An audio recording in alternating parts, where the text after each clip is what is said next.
Hello and welcome.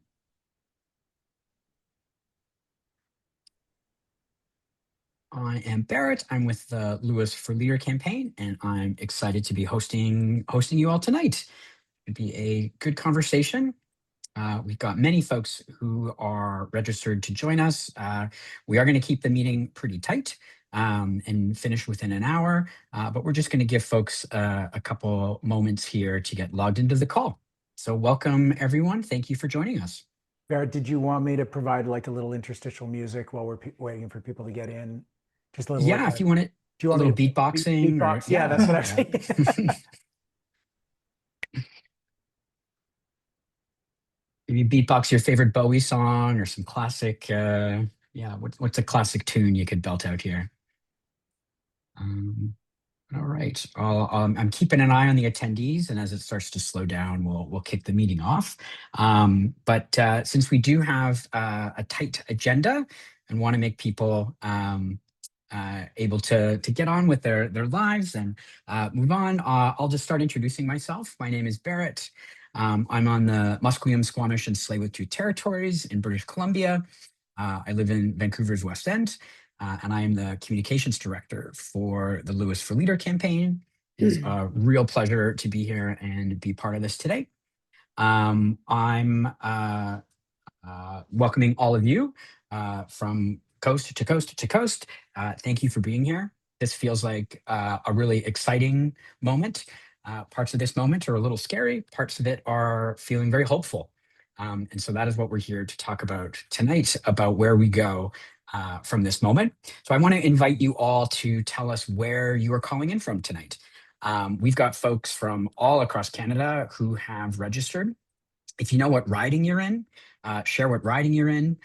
That's the name of the federal district that you might vote in. And it's also an important part of being an NDP member, especially when it comes to be convention time.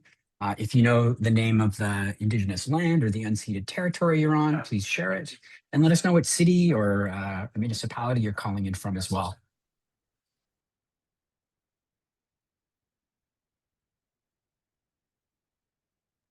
All right. So if if you've been watching the news, it's been a busy few days. We're here because the federal budget came out yesterday. It is a rather shock doctrine style budget, but we've also got a lot of good news from around the world. Catherine Connolly just getting elected in Ireland, Zoran Mamdani in New York City. There's a lot of exciting people who are advancing policies for people, democratic socialist policies that put the many before the money. And we know that that's what Avi's fighting for. It's why I and so many others are working hard to make him our leader. But we are not doing this for the first time. We are standing on the shoulders of organizers and movement people and former elected officials and other people and our current caucus working hard in this moment. And our special guest tonight, Libby, has seen this before. Libby was part of the was part of the NDP in the 1990s and 2000s. First as an MP and then as the House Leader. And it's really exciting to have her here tonight to be in conversation with Avi. So I'm going to get a couple housekeeping things out of the way, and then we're going to pass it to them to move us through the discussion tonight. Closed captioning is available. If you need, it is should be a button in your browser if you'd like to turn those on. Tech support is available via chat. So if you need help, just send a message to someone who has LFL tech support in their name. And also, we are recording this session. So keep that in mind. If you are thinking about adding in a comment that you wouldn't be proud of having be shared again. And also don't feel the obligation to take notes or anything like that. You'll be able to watch this again and share this with friends and family and other folks that you hope to organize. We'll have time for there'll be some motivation for Q&A. So if you have questions about what's going on, leave it in the chat. I want to say, Avi and Libby are not in a position to vote on this budget, but what we are going to do is take your input in the chat that we're seeing today, and we're going to pass all of this information along to the caucus and make sure that the NDP caucus not only sees a recording of this video tonight, but that they also get highlights from any of the comments that are shared in the chat tonight. So with that in mind, I want to introduce you, well, Avi, most of you know, running for the leader of the federal NDP, activist, documentarian, UBC teacher, and one of the best people I've had the privilege of working for. And Libby has represented Vancouver East after she was a city councillor here in Vancouver. Vancouver East contains Canada's poorest postal code and has feels so many of the impacts from service cuts and program cuts. She was an NDP MP from 97 to 2015. Jump ahead. In 1997, she ran for federal parliament, won, and was House Leader in 2005, where she was able to negotiate a landmark deal to protect $4.6 billion in social program funding at a time of massive, massive austerity. And so here we are again. As the deputy leader and health critic, she fought the Harper government's austerity budgets and corporate tax giveaways. And a lot of that wisdom feels very, very relevant today. Libby, it is wonderful to have you. And I'm going to pass it off to you and Avi now. Hi, Libby. Thanks for coming. Hey, hello, Abby. Hey, hello, everybody. Wonderful to see everybody across the country. Fantastic. We have achieved geographic diversity in the first seconds of this call. All right, I have a little change of plans. I don't think anybody's going to mind, but there's a lot of us here, 420 people and counting. And before we get into the budget, which is a bit of a nightmare, can we just have a Mamdani moment together? Just everyone feel it. Go back to last night, that incredible speech, the feelings you felt watching the returns come in. Zohran Mamdani is a politician, a generational talent, and a beautiful person who has made it so abundantly clear that it's not about him. As charming and wonderful and warm and incredible as he is, Libby, like great leaders that we have followed and worked with and fought alongside, he knows that it's about organizing. It is about a mass movement. It is about welcoming everyone in. And last night, honestly, I felt it in my body last night. I felt so much better watching that. Libby, give us your quick reflection. Oh, yeah. Well, you know what? I was almost late for this call, Avi, because I was listening to his speech on YouTube right now, and it sent shivers up my spine. Wow, it's just an amazing speech. And I so loved your call with Naomi yesterday in New York City. That was so cute to see the two of you celebrating across the continent. Yeah, I feel just this great sense of pride and strength that this mobilization in this huge city in North America that, we love, but we also sometimes, say, oh, New York. And man, this guy did it. He brought together so many people, ordinary people, working people, who put their hands together, their working hands, and have uplifted their whole city. I just think it's so historic. But honestly, Abby, I have to say, I'm also really scared for the guy. Yeah. He has taken on an enormous job. Yeah. And I hope he has a very strong city council with him to, so that there's a great team that will uplift this city and America. So we're all watching. But wow, it was very powerful news to see yesterday and today. And it's just been such a miserable last couple of years or decades, however you're counting it, or the last decades we've lived in the last 2 months. So it really was such an like a tropical island of joy in the middle of this thrashing sea of 21st century dystopia that we inhabit. So I just wanted to observe that in an almost prayer-like moment. I think we all really needed it. We are channeling a lot of the same energy in this campaign, and we face so many of the same challenges. So we want to talk about the budget. This is an emergency town hall. The Carney government budget tabled its first budget. We've been waiting 18 months for a Liberal budget, and it is so terrible in so many ways. I know, Barrett, you got some polls and stuff you want to do. Should we do our first quick take, and then you can do something, and then we'll get into the next thing? Yeah, before we dive in, I got to say we've got a great group of people here. Not all of you are NDP members, of course, and some of you may be meeting Avi and Libby for the first time. We want to start by getting a sense of who is on the call tonight. Okay, yeah, let's do that. So that's our first poll, is getting a sense of who's a member of the NDP and who's looking at becoming one today. So there should be a screen that's just popped up in front of you there. Now I really do have to do the interstitial music now, right? Is this when I... Does Zoom pick up whistles? Oh, excellent. We got some folks in the chat saying that they've just become members. This is awesome. This is what this moment for Avi is all about. We want to rebuild this party.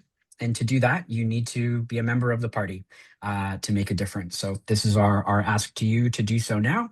Yeah, it's wonderful seeing what a nice spread of folks here. A good chunk of people are members, but a big goal for us in the next several months is inviting lots of new people into the party who've never been members of a political party before. We want to make sure people don't sit this out.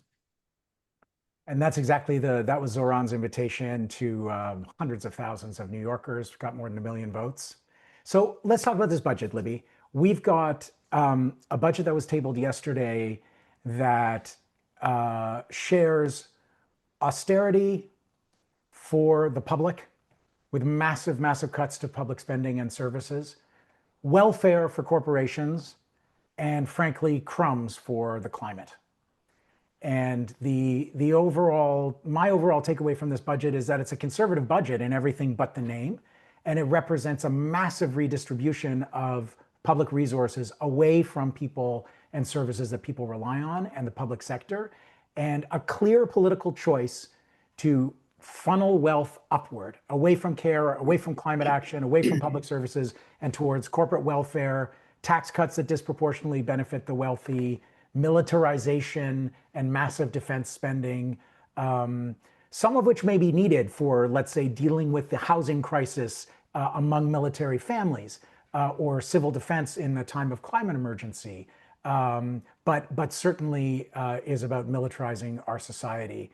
And that's the big priority, and that was what requires all the cuts. And basically, this budget contains a worldview. While it is presented as something new, it is so much more of the same. The scale of it, the direction of it, the priorities of it, some of those things are new, but the actual philosophy of this Liberal Party and of the Government of Canada was echoed today in an email that I got a hold of that someone sent me, that I just want to read you the first 2 lines of. And Libby, I want you to hear this too and get your reaction to it. Michael Sabia, a longtime corporate CEO, is the clerk of the Privy Council, so the head of the entire civil service, who meets the Prime Minister every day, briefs the Prime Minister, and acts as the interface between the entire civil service and the Prime Minister's office and the Prime Minister himself. Michael Sabia wrote an email to every civil servant in Canada today, and this is how it starts. Dear colleagues, the government has now presented the 2025 budget. It is a budget built on new investments in Canada's future and a new way for government to invest, designed to incent the private sector to step up to create good jobs for Canadian workers.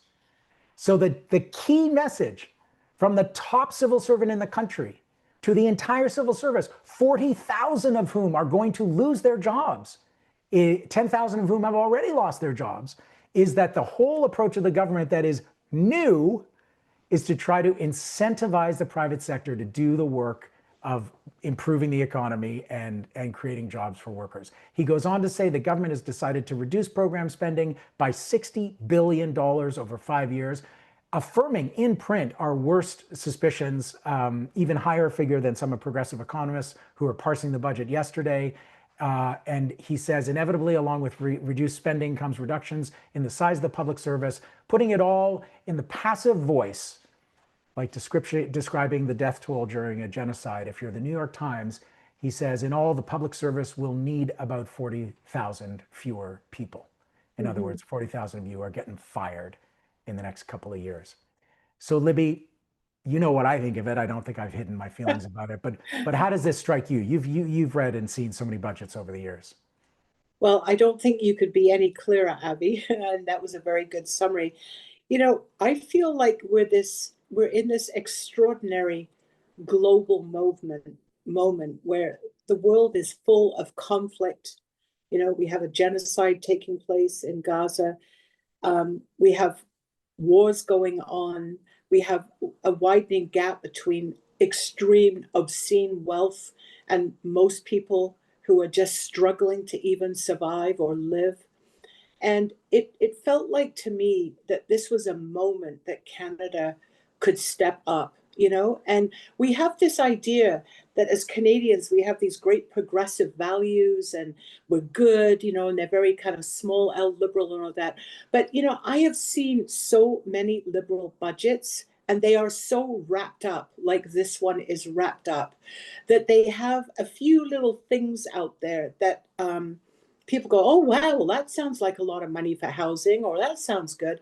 But you know what, Abby? This is a militaristic budget. Yeah. In the time that we are in, we are going to spend $82 billion on gearing up our military infrastructure. Yeah, okay, if a fraction of that goes to military housing or better pay for people in the armed forces, I can go with that. Yeah. But it's not. This is going into a militarized budget, and where is a lot of that going to go? It's going to go to the U.S. and who knows? It's going to end up in armaments when they've said, you know, we're not arming Israel, and they're breaking their own promise. So when I saw the budget, I mean, there's so many levels to it, whether it's the climate crisis, whether it's affordability, whether it's widening the gap. So to me, this is a very typical Liberal budget that on the surface, you know, people can sort of have the illusion that it's a people's budget in some way. But I'll tell you, if you scratch even a millimeter below that, you can see that this is a budget about privatization,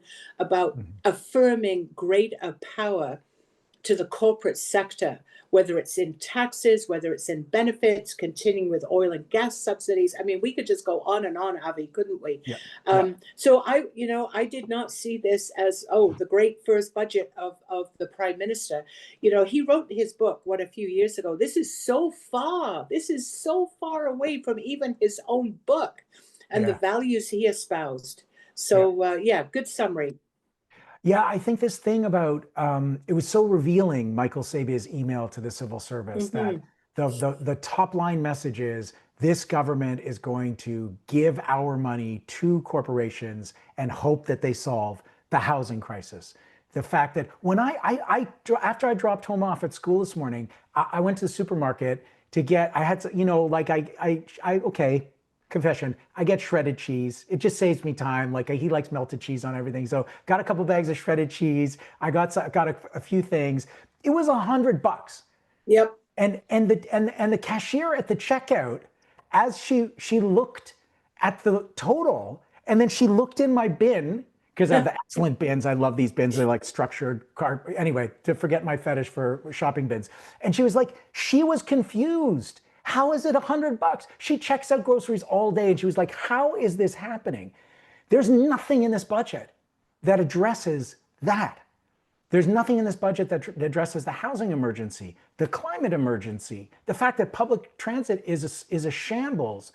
None of that is directly addressed because the government's ideology, and this is no different with the Conservatives, is to give our money to corporations and hope that some droplets trickle down on our head. And what's even worse, Avi, is that they're actually even outdoing the Conservatives. You know, they're outdoing the Conservatives on their own commitments they made for military spending.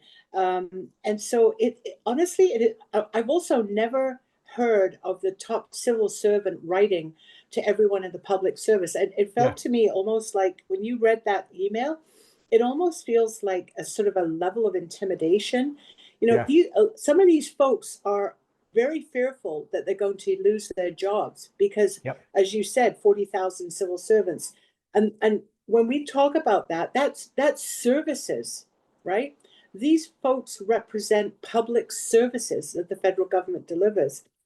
So to write that kind of email to people, I just found that just really, really quite outrageous that they would do that. I mean, is that what they're trying to do? They have to convince their own workforce that this is a great budget? I don't think so. I mean, people are going to see right through it, and it's just another illusion that they put out. There's a lot of great comments in the chat. I'm following it with half an eye, and lots of people want to know more about the details of the budget and specific things. And actually, we do want to get into a little of that. But Barrett, let's do another something, and then we'll do another chunk of conversation. Yes, that's great. So yeah, thanks for folks who are adding that in.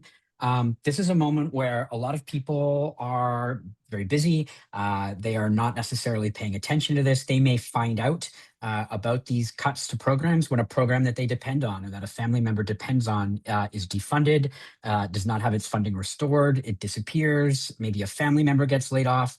And so what we need to do is actually go out there in our own lives and start building relationships to talk about politics. And so we've got a poll question here for you to ask, how many new members do you think you can sign up to be part of the NDP? And most Canadians are not members of political parties. Most Canadians have not thought about that.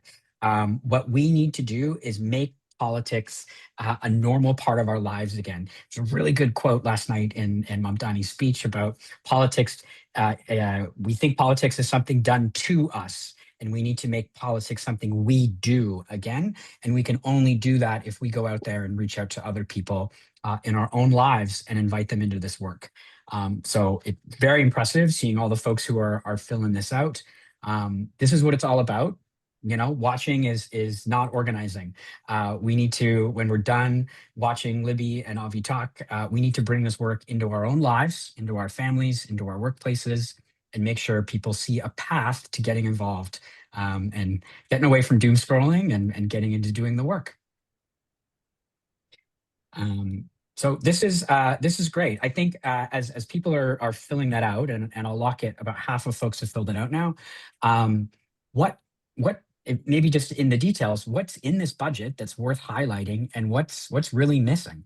Yeah, let's get into it. Let's get into some of the details. And folks, like, this is an organizing meeting. There's a leadership campaign going on, so we're being transparent. We're mobilizing around this moment, and we want to join you in struggle on all of these issues. And we have a lot of organizing to do. I think that we've proven on our campaign so far that we can, even within the first few weeks of a campaign, we can change the conversation in Canada. 3 weeks after campaigning on public groceries, something that Zoran also campaigned on in New York City, the Globe and Mail gave its Thanksgiving Monday editorial to rebutting our proposal for public groceries, which they did extremely weakly, of like mealy-mouthed kind of market mechanism kind of argument. And that's the kind of thing that something like a leadership campaign gives us an opportunity to do in the political space. Now, we don't just want to win the argument, we want to win the change. And that's why we're not being shy about signing you up in the middle of this conversation about the budget. This stuff that we're dealing with in the budget is the grist, it's the fuel, it's the outrage that we're turning into joy of collective action and organizing together. And I just want to be clear about how we're doing this call. Let me get into. Avi, can I? Yeah, Avi, go can I just ahead. say something about the poll? I just want to say something about the poll because, you know, I can kind of think that maybe some folks on the call here are thinking, geez, you know, here we are, you know, 15 minutes in and they want to know how many people I'm going to sign up. But you know what? I'm an old organizer. I started organizing when I was 19 in the downtown East Side. And what I learned is that our biggest obstacle is that when we don't engage with the politics that is out there, we don't love the political arena in Ottawa. You know, it is very elitist. Even political parties can be very a turnoff for people. But if we don't engage, if we don't actually sign up and feel that power of people coming together, then we don't win. So I just really want to put a plug in. I'm glad you're doing that. Like how it really gets down to that bottom line. Like, are we going to grow this movement? Right? Like, we may love you. I love you, Avi. I love what you do. I love what you stand for. But it doesn't mean enough unless I and lots of other people are actually going to sign people up to be there together, right? To win this leadership. So I just want to put in that plug because it actually matters. It's the nuts and bolts. And we got to pay attention to that. As someone said in the chat, stop apologizing. I'm here to organize. So hey, excellent. Let's talk about what's in the budget and what isn't. First of all, the budget has 2.5 times more money for the military than what the Conservatives campaigned on in the spring election. That's just to give you a sense of just how gigantic this change in priorities for Canada is. That's embedded in the budget. And to pay for it are these extremely deep funding cuts. We haven't seen anything like this since the Harper cuts of 2011 to 2014, the Harper majority. So they're planning to cut $60 billion over 5 years, 40,000 job losses. And just to pull out one, in a time when, Libby, you said, of course, there's a genocide going on in Gaza, which has not stopped despite the so-called ceasefire. There are still Gazans who are being killed every single day, not to mention the fact that the genocide is about displacement of people, of ethnic cleansing, and none of that has stopped because there is less killing going on. There are also significant famines going on. There are millions of people at risk in the Horn of Africa and Sudan. The World Food Program is at the brink of having to abandon millions of people around the world that it used to be able to feed because the United States in the first year of Trump has ended all foreign aid, right? So in this moment, the Carney government is slashing international assistance by $800 million a year, almost $1 billion. And that's a staggering cut in a moment like this on planet Earth. Now, Go ahead, Lib. Well, I was just going to say, when I first got elected in 1997, there was this standard that Canada should meet an obligation that 0.7% of the GDP would go to international development. I mean, that's really a very small amount. And every Liberal government that I've ever seen in Ottawa has always promised, right? They dangle it out there. Well, it was floated by Lester Pearson, one of the exactly. one of the it came Liberal from the heroes. Pearson government. So decade after decade, they put forward this idea that we're going to dedicate 0.7% of the GDP towards international development and assistance. What does this budget do? It's taking it down from 0.32% to 0.26%. So, I mean, just the juxtaposition of the militarization versus slashing international aid and development, I actually find that quite shocking. And I feel so deeply disappointed that they would do this, right? I mean, that is a very obvious choice that they are making. Again, it's putting Canada in a position in the international community where we're not leading anything. You know, we're showing that we're actually very pathetic in what we're doing, and we're part of this military-industrial complex. Well, you're so right to highlight the sort of place of Canada in the world, right? Yeah. Because when Carney was elected, I mean, this was the overwhelming motivation of Canadian voters that they chose him to stand up to Trump. We've seen him appease Trump in so many different ways and cave on every single, from the digital services tax to the counter tariffs to everything it seems he could do. By reformatting our entire economy around military spending and at the expense of international aid and our social safety net, he's appeasing Trump with that too. Yeah. That's also exactly what Trump wants from Canada. Yeah. And if this is his idea of big, bold projects, I'll tell you, I sure don't want it. Yeah. So let's talk a little bit about what isn't in this budget, because that's almost as significant as what is. The attack on climate policy is another way that Carney has been capitulating to Trump throughout this entire year. And through the 6 months since he was elected. And so we've seen like climate policy after policy thrown overboard, abandoned by the Carney government. This budget locks in a lot of that. So there's at least, according to the CCPA, the Canadian Centre for Policy Alternatives, there's at least $3 billion in existing climate programs that are going to be cut as part of the broader public service reduction in this budget, including the tree planting program that Trudeau started. Home energy efficiency is getting killed. Federal public transit involvement may come back in the form of infrastructure spending, but there's no commitment on that. And the public transit program of the federal government has been deeply slashed. The greenwashing legislation, one of the few good things the Trudeau Liberals did was pass regulations through the Competition Act and elsewhere that would limit the ability of fossil fuel companies to sow disinformation in our media sphere, in our information ecosystem, to lie about their products, which are now the source of almost a third of Canada's greenhouse gas emissions as production of oil and gas keeps going up and up in this country. And they've got all their slick advertising and all their carbon capture false solution propaganda, and they poured tons of money into it. And finally, the Trudeau Liberals passed a regulation to make lying in advertising about the green qualities of oil and gas that they were claiming illegal, and now Carney's lifted that for them. Not to mention, they even found a new $335 million for LNG. So there's a new fossil fuel subsidy, while all kinds of climate policies are rolled back. The electric vehicle sales mandate is nowhere to be found in this. They had a 60-day review of it. There's no commitment to it in this budget. And the Canada Greener Homes Plan, I mean, if you want to talk about climate jobs, right? Home retrofits, energy retrofits, save people money, deal with the cost of living crisis through lowering people's electricity bills, create jobs immediately in the first year. You can locate them in low-income communities where people who need work most can get it. It's like immediate bang for the buck in climate policy to use less electricity in retrofits. They canceled that program. It was incredibly popular. They underfunded it. And now the Canada Green Homes program is gone in this budget.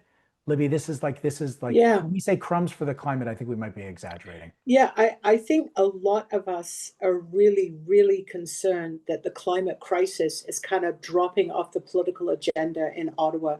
And again, this is a really important reason to organize and mobilize to make sure that this message is not lost. You know, I know that you were in Alberta just last week, I think it was. Last week. And I was in Fort McMurray as well. And what struck me, Avi, was that there's like no discussion about the massive transition that we have to go through from a fossil fuel economy to a green economy. I so love that you met with the IBW and the work that the union's doing to train people for a new green economy. This is what should have been in the Carney budget in a massive way.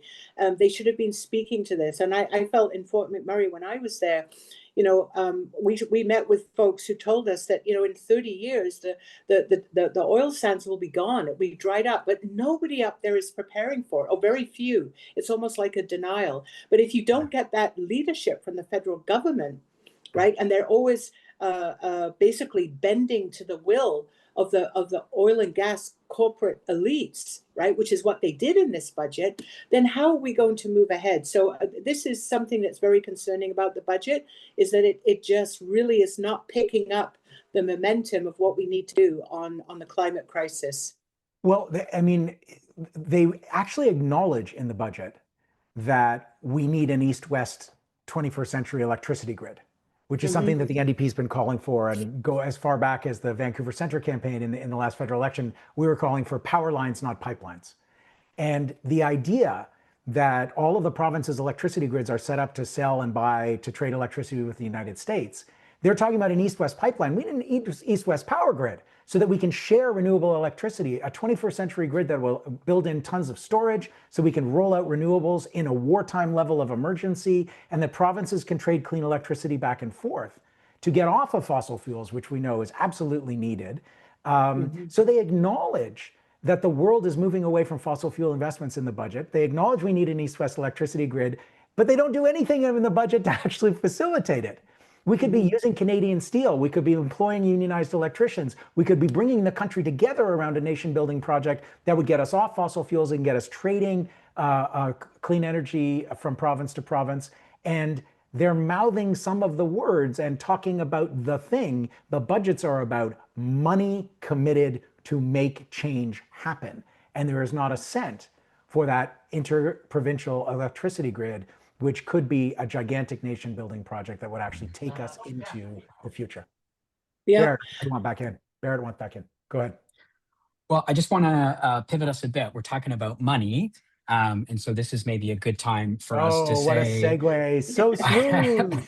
Can So we raise smooth. some money on this call? Yes. Listen, things like this greenwashing bill, I think what a great example of how we've got this fire hose of industry money out there, confusing, pouring misinformation out there. It was so bad that the Liberal government, or that we, not the Liberal government, that people in the NDP, we pushed for this greenwashing legislation, and now they're getting rid of it.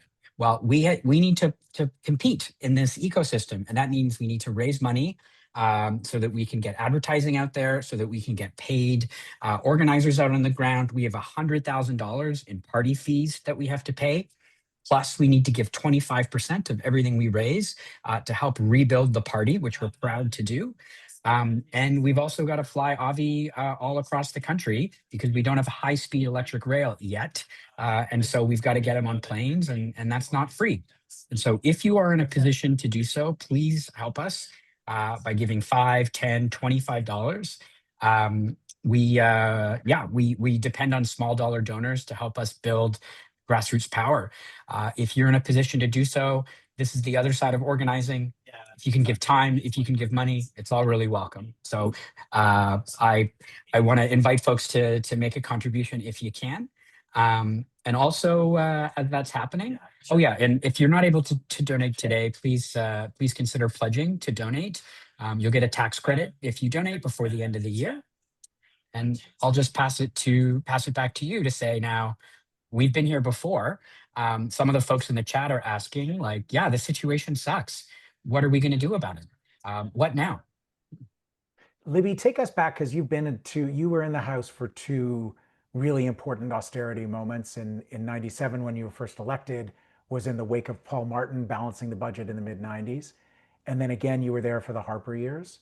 So take us back in your own political story about how you fought those austerity moments and the role of organizing in that. Yeah, well, Avi, the reason I ran in 1997 is that I was so mad and angry that the cuts to the social health and transfer by Paul Martin and the elimination of our national housing program had a devastating impact in especially the downtown east side, but many inner city communities. No co-op housing was being built, no social housing was being built. And you know what? The tragedy of that austerity program is that we are still living the impacts today. What you see on East Hastings Street, for anyone who knows Vancouver, the lack of safe, appropriate, affordable housing, we are still living that devastating impact that the Liberals consciously made. They basically balanced the budget on the backs of poor people. And as a result, inequality in this country has grown, right? When we should be, the opposite should be happening. When we look at Scandinavian countries where they have a much narrower gap of income inequality, we see that society overall does a lot better. We're going the opposite way in Canada. I also went through the Harper cuts, 2011. Harper's government was brutal. Cuts to employment insurance, cuts to the federal service.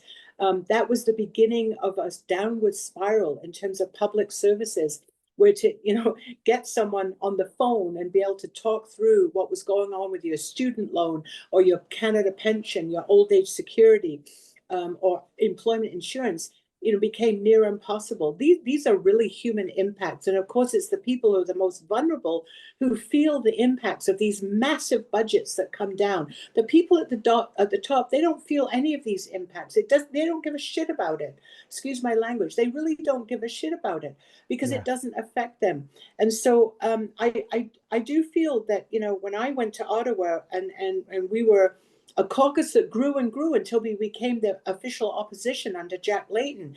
And as we grew, our momentum grew to fight back against this right-wing agenda that was taking place. And there were pivotal moments. You mentioned 2005, where we negotiated the budget deal. And at that time, just to refresh people's memory, Paul Martin wanted to decrease the corporate tax rate for big corporations from their own commitment. And so Jack seized the opportunity and said, we're going to bring down the budget unless you negotiate and look at restoring the corporate tax rates and using that money to put into housing and transit and programs for workers. And I was the one who negotiated that. We did just that. It was, I think, $4.6 billion. And to me, it was very good evidence about how important it is to have a strong New Democrat presence in Canada. It's about advancing a very strong progressive agenda for people and holding the government to account, because the Conservatives, of course, are pulling them to the right. And even with our, as I like to call them, the mighty group of seven in Ottawa today, they are making a difference. I mean, I've seen Jenny Kwan, who introduced some amendments the other day that the Liberals ended up supporting. I've seen Leah Gazan speaking out in the House and doing amazing things.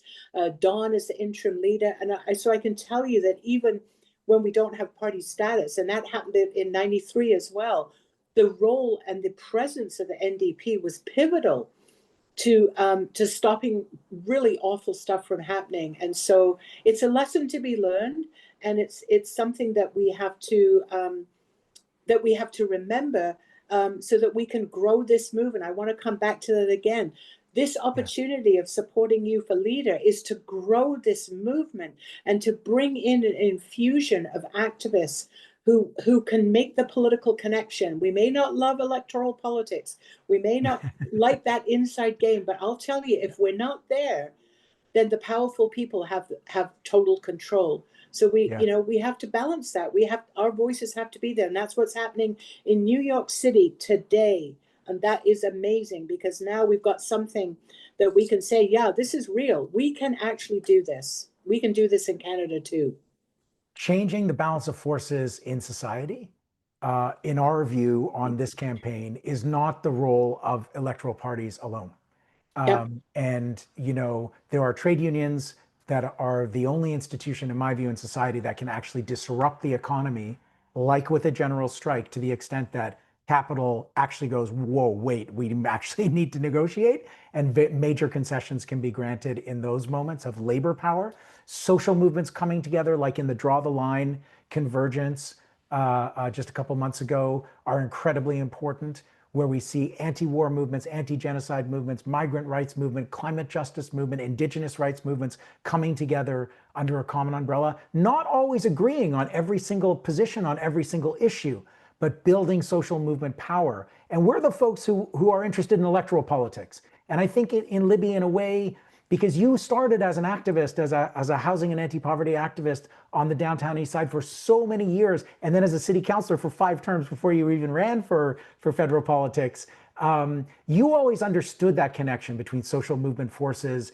and the party. And I think that's something that's really key to fighting back against austerity.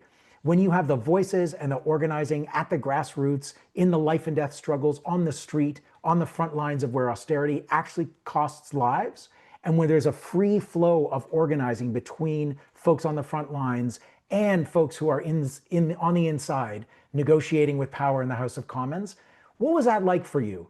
Because I feel like this is one of the things that we need, that really needs renewal and regeneration in the party right now. Yeah, well, I want to give 3 examples of where I think that happened in my time anyway. One was on the housing crisis. When I first started as a young organizer, you did not see people literally destitute on the street. Yeah. People were poor, but they had housing, even if it was living in single room occupancies. But there was housing. It was only when the National Housing Program was completely gutted that we ended up with this human-made disaster, a political-made disaster of homelessness. And it took a massive mobilization of organizations in Toronto, Vancouver, every major city. There was a national housing and homelessness network. And we had rallies on Parliament Hill. So I was kind of like the inside person, right? I was the point person on the inside, but there was this massive mobilization on the outside. And we actually forced the Liberal government. This would be back in about 1999. We forced the Liberal government to begin funding at least initiatives that would address homelessness. And boy, we had to drag them, kicking and screaming into that program. And that was because of the mobilization of activism in local communities that stepped up to a national scale. And then it was also the work inside Parliament. The same thing happened, I think, just very recently on Palestine, right? It was the people of Canada who spoke out and forced the Liberal government to begin making at least some statements and some movement about statehood for Palestine, and recognition at the UN and so on. And then the third example I'd give that was really a bottom-up massive approach was the drug crisis. When I went to Ottawa, nobody wanted to speak about overdoses. People who use drugs were just seen as junkies. They were demonized. They were vilified. And to change that from a criminal justice issue to a health issue and to harm reduction and to a safe supply took a massive movement in the community. And again, we needed to have that connection inside Parliament. So, I mean, those are just three examples that I could give. It's same. I mean, you just gave one on the climate crisis, right? And unless we can have that connection between our movements, so it's not only, you know, we can't work in silos. It's the connectedness between the social movements as well, but paying attention to the electoral process and using it to our advantage. That's all we're doing it. We're using it to our advantage, right? Because that's how change comes about. You know, I just want to say one other thing on that, on the issue of Palestine.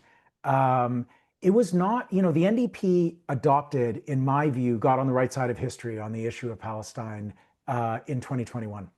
And that was after years and years of activists within the party, social movement folks who saw a benefit in getting a membership into the NDP so that they could write resolutions and they could bring them to conventions and they could organize around a more pro-Palestine position for the NDP. And it was, and we fought them on the floor. We fought them on the floor of convention. Libby, you saw, you know, in the Mulcair years, there were people, I don't know how you did it, because you were all, to me, you always had a very righteous and powerful view on the issue of Palestinian liberation. But you were in there with Mulcair in the Mulcair years, where I just met a candidate the other day who has just been elected the president of a union, a very important union in this country, who was disbarred, who was disqualified as an NDP candidate in the Mulcair years because of their position on Palestine after winning a nomination. And that happened to many people in the NDP. So we have to be honest about that history, because it was social movement activists who got involved in the party and won that resolution in the 2021 convention. And then the whole party breathed a sigh of relief,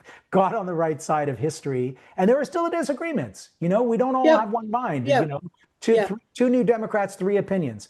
But it was the work of movements inside the party that changed our position there. And do you know how it happened, Avi? It was because we worked as grassroots within the party. You know, we have our electoral district association, our EDAs, and you know, I think people are really fed up of seeing them as sort of like money-making machines just during an election campaign. These are our natural organisms for mobilizing and doing political work. And we see it at convention. When we've been successful at convention, winning some of these very important policy resolutions, it's because we work together in networks, informally across the country. And I mean, that's one of the reasons I'm supporting you, actually. I'm supporting you for many reasons. But one of the reasons is because I know that you want to turn your ear and attention to what the members of our party are saying, and not just sort of make it a pro forma thing, you know, like, oh yeah, there's a convention, or now it's election time, everybody get out, put up a sign, raise money. No, we have to be an active political movement, part of a bigger political movement. And that's always been my dream and vision for the NDP. And I really don't think it's pie in the sky. I think it's entirely achievable. And I think people want it to happen. So, hey, that's why I'm supporting you. Amazing. Let's take Barrett, I'm going to throw it to you so we can take our last 10 minutes to talk about exactly what Libby led us into, which is the path forward. And how excellent transition again. And also going back to our roots. I mean, the history of the party is in this engagement between, you know, veterans who are coming back from the war, getting connected with their communities, teachers, farmers.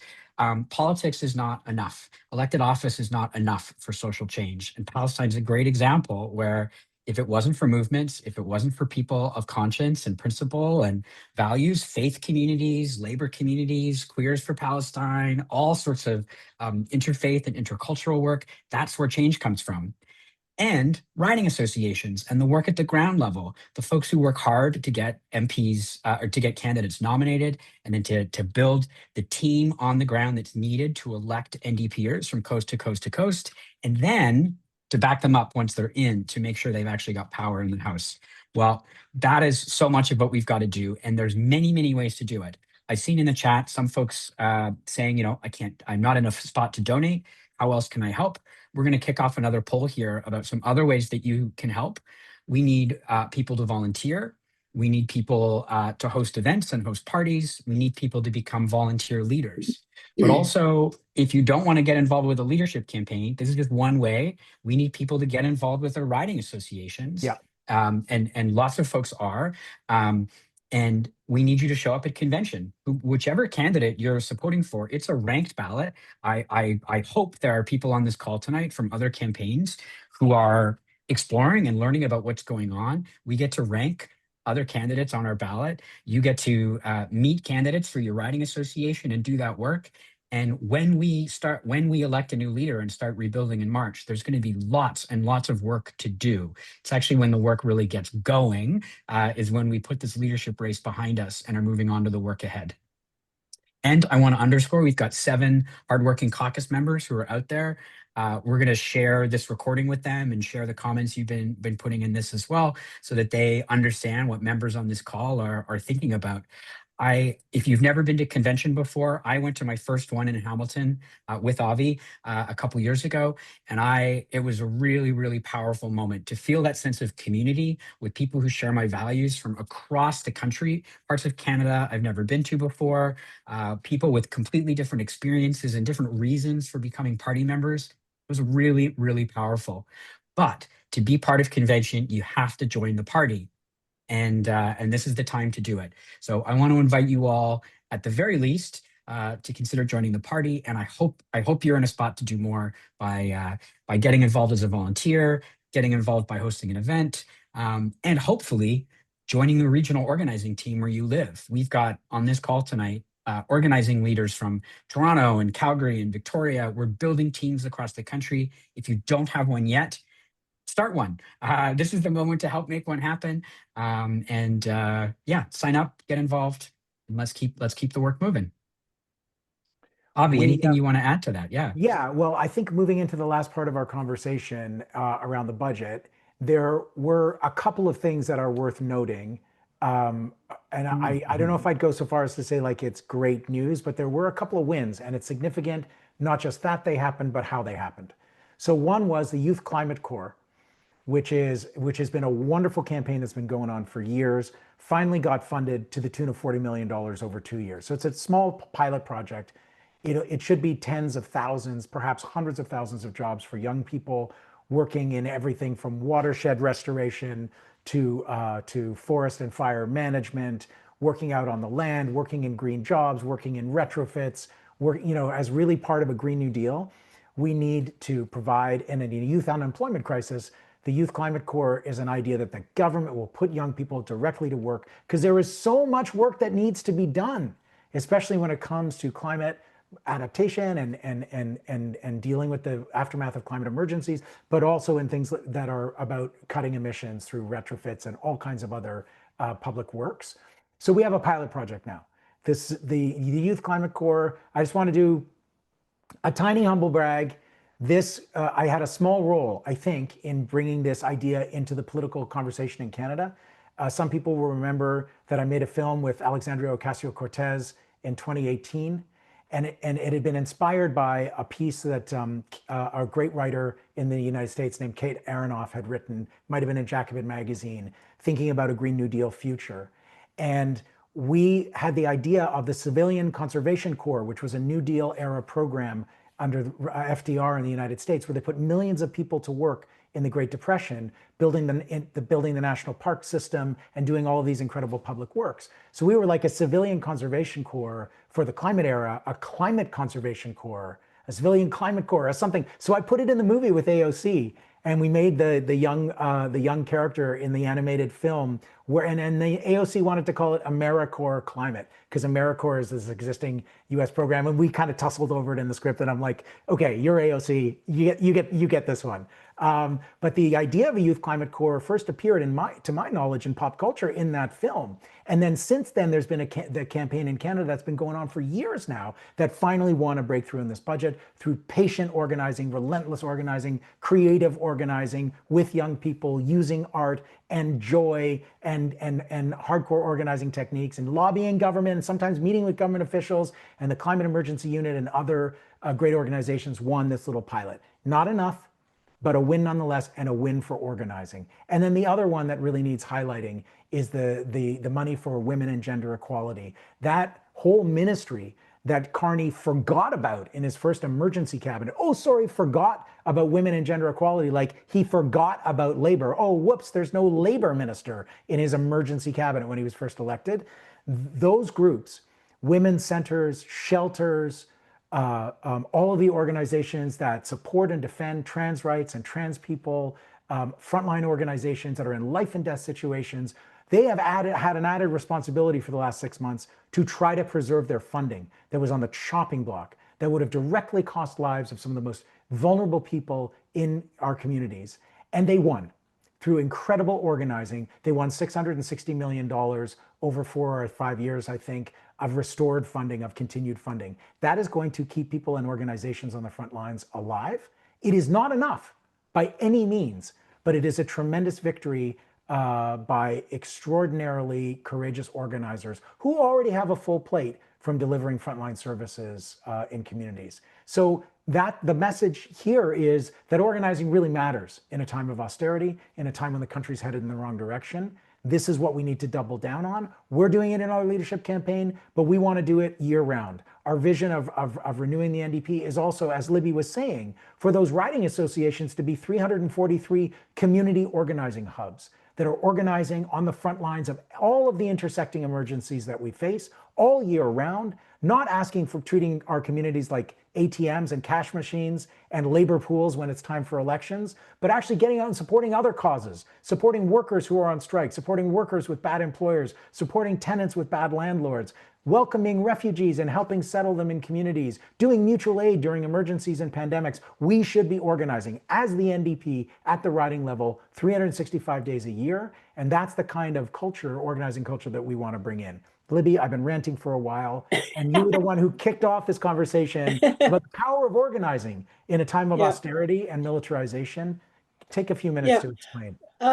Avi, I'm really glad that your team put together this town hall on the budget, because I see it as a really good learning opportunity. Let's use this budget to demonstrate what shouldn't be done and what we can do in very concrete, tangible ways. And I think you've given us a number of examples tonight. So I see this as really a valuable kind of process to go through, because people see the budget and they kind of gloss over and go, oh well, I'm not going to understand what it's all about, or it doesn't mean anything to me. Of course it does. A budget is fundamentally, where does the money go? This vast amount of resource in this wealthy country that we live in, this hugely wealthy country, where does the money go? Who wins and who loses? Right? And so it is a very important moment to learn that we can have a budget that's for people, that there are ways to address the climate emergency, that there are ways to address youth unemployment.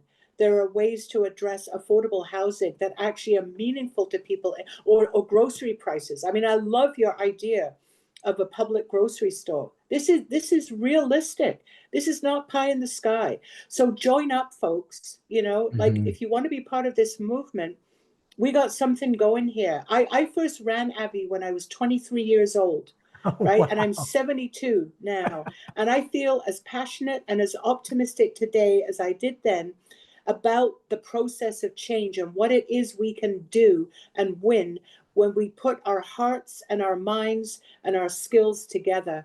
We have way more power than those corporate elites. I'll tell you that. It was just, we have to use it. So thank you for this opportunity to invite me here. I've so loved our conversation, and thank you everybody for joining in and listening and now getting activated. It's a beautiful moment. Let's go for it. I love it. That's so powerful. Beautiful. Barrett, let me put one more thought in there, because so many people in the chat have been upset about AI.